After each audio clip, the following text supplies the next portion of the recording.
ನನಗೆ ಈ ಆಸ್ತಿ ಬೇಕು. ಮೀರಾ, ನನಗೆ ನೀನು ಈ ಆಸ್ತಿ ಕೊಟ್ಟರೆ ನಿಮ್ಮ ಅಣ್ಣನ ಜೊತೆ ನಾನು ಸಂತೋಷವಾಗಿ ಬದುಕ್ತೀನಿ. ಏನು ಹೇಳ್ತೀಯಾ?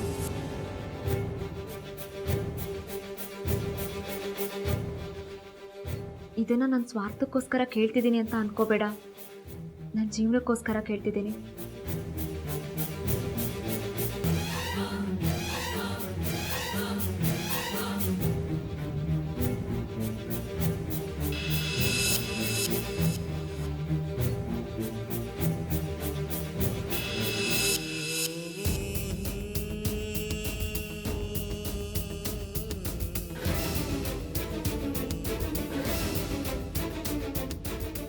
ಸರಿ ಪ್ರಿಯ,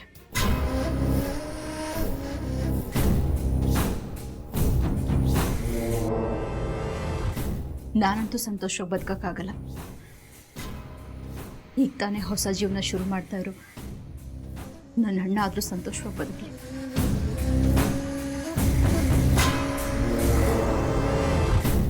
ಈ ಆಸ್ತಿನೆಲ್ಲ ನಿನಗೆ ಬರ್ಸ್ಕೊಡ್ತೀನಿ.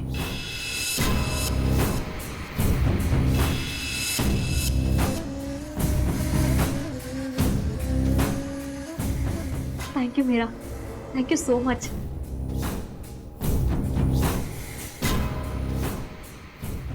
ಆದರೆ ನನ್ನ ಅಣ್ಣನ ಸಂತೋಷವಾಗಿ ನೋಡ್ಕೋತೀಯಾ ತಾನೆ? ನೀನು ನನ್ನ ಸಂತೋಷಕ್ಕೆ ಬೆಲೆ ಕೊಟ್ಟಿದ್ಯಾ. ಖಂಡಿತ ನಾನು ನಿಮ್ಮ ಅಣ್ಣನ ಸಂತೋಷವಾಗಿ ನೋಡ್ಕೋತೀನಿ. ಮೀರಾ, ಈ ಮನೆಯಾಳಿ ಪ್ರಿಯ ಏನೋ ಆಸ್ತಿ ಬೇಕು ಅಂತ ಕೇಳ್ತಿದ್ದಾಳೆ.